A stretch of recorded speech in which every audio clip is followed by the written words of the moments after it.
bahwa ASN itu hanya mengenal PNS dengan P3K.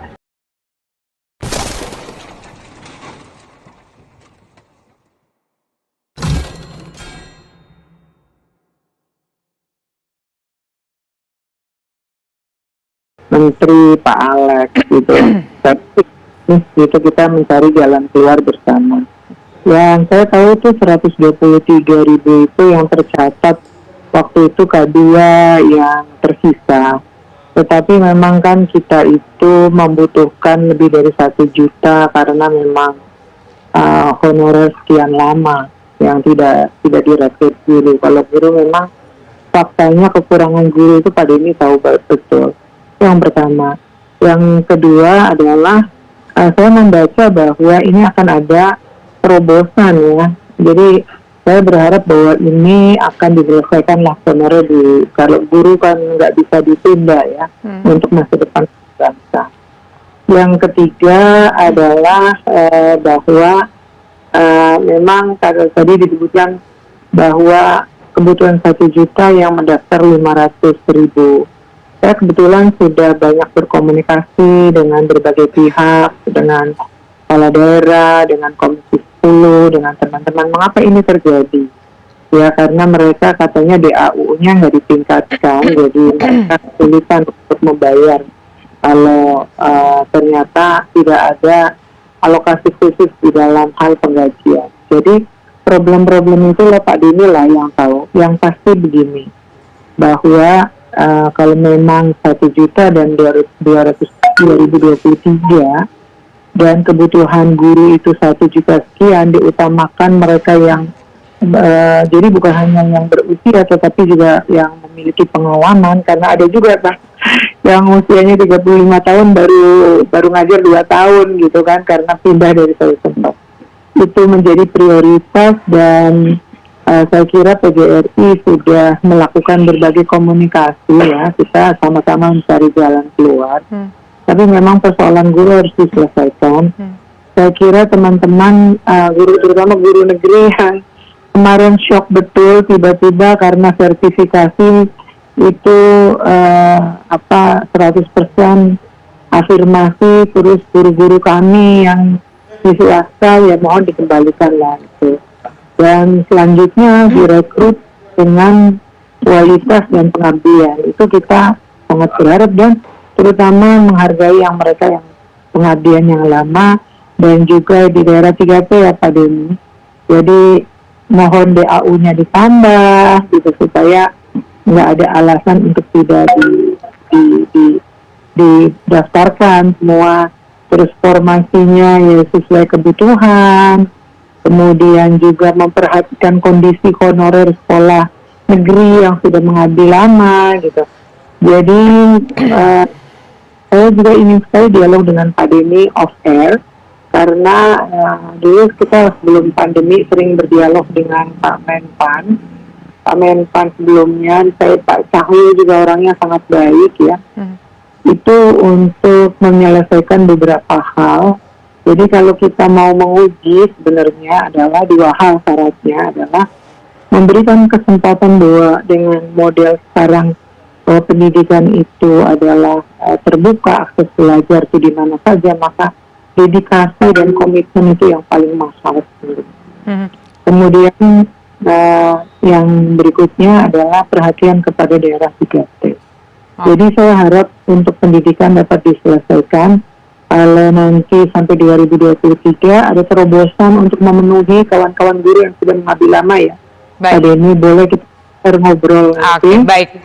Dan Bapak secara off-air, tapi setidaknya jutaan mata pelajaran nanti mungkin Bu Unifa akan ngobrol termasuk guru honorer. Ingin tahu nih respon dari perwakilan Menpan RB. Silakan, Pak Alex. Iya, terima kasih Bu. Memang valid yang disampaikan oleh Bu Unifa. Pertama, Pemda mengusulkan, jadi regulasi kita memang kan selama ini yang mengusulkan formasi itu Pemda, karena guru-guru SMA, SMP, SD itu kan di bawah Pemda.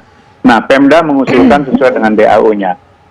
Tahun ini kita sudah sepakat untuk memberikan ruang kepada Kemdikbudristek untuk ikut menentukan formasi.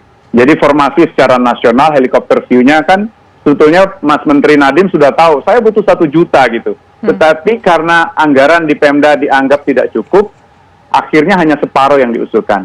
Dan kami sudah bersurat ke Kementerian Keuangan juga untuk memberi alokasi sesuai dengan yang dibutuhkan oleh Kementerian Dikbud. Jadi helikopter view-nya secara nasional Dikbud. Walaupun nanti Pemda bilang kami cuma butuh 10, kalau Kemdikbud merasa di situ butuhnya 20, ya 20 ditetapkan sebagai formasinya. Sepanjang anggarannya disetujui oleh Kementerian Keuangan. Dan kalau nggak salah, secara prinsip sudah dapat persetujuan dari Kementerian Keuangan. Jadi formasi itu ada perubahan dari tahun lalu ke tahun 2022, di mana Kementerian Dikbud itu memberi pendapat tentang kebutuhan formasi.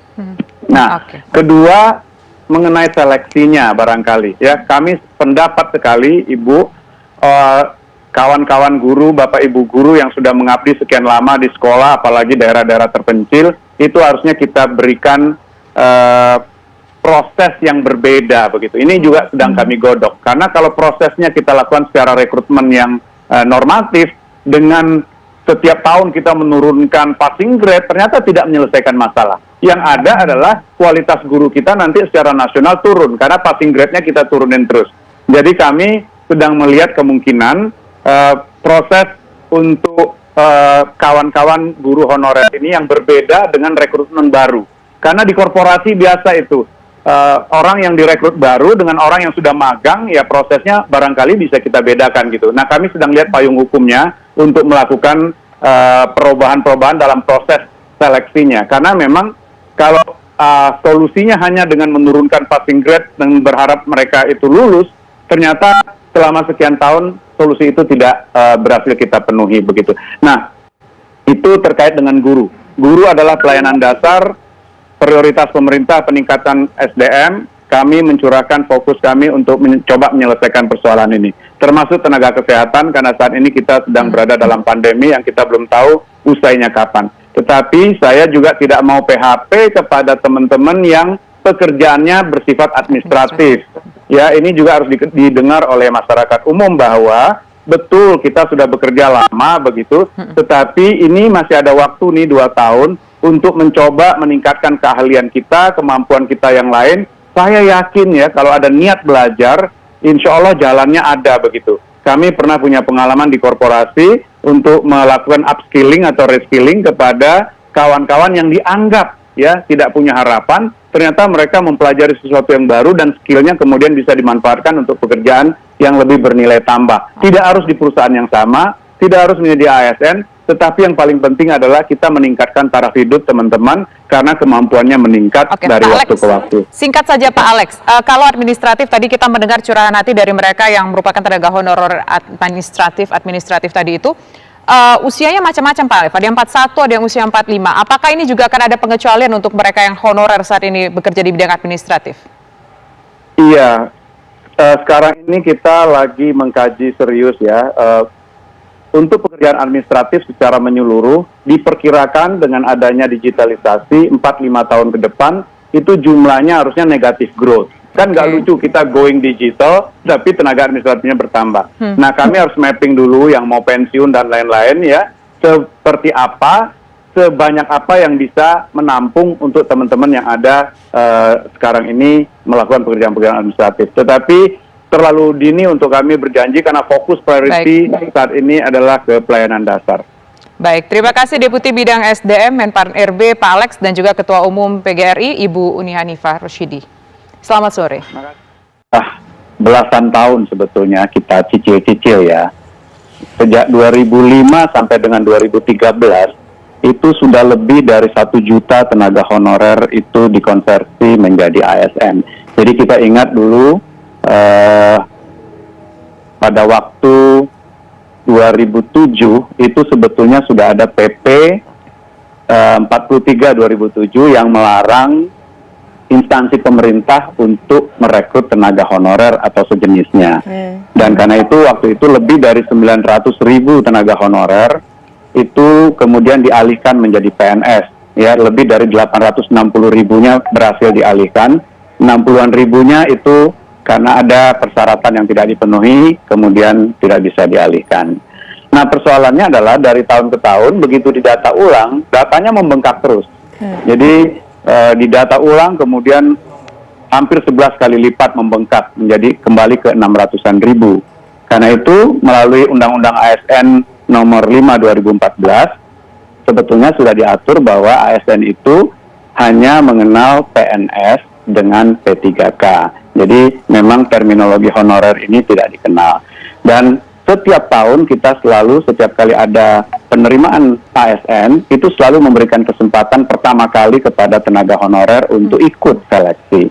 Jadi bahkan tahun ini pun lebih dari 51 ribuan tenaga honorer yang masih terdata itu ikut seleksi CASN 2021. Dan masih ada sekitar 400-an ribu lagi, Mbak Tisa. Jadi memang PR kita masih banyak, tapi kita masih punya waktu. Insya Allah kita carikan terus solusinya, dan mudah-mudahan kita bisa ketemu solusinya yang terbaik untuk bangsa. Karena pada saat yang sama ASN diharapkan juga meningkatkan kinerjanya agar lebih profesional, melayani masyarakat, dan lain-lain.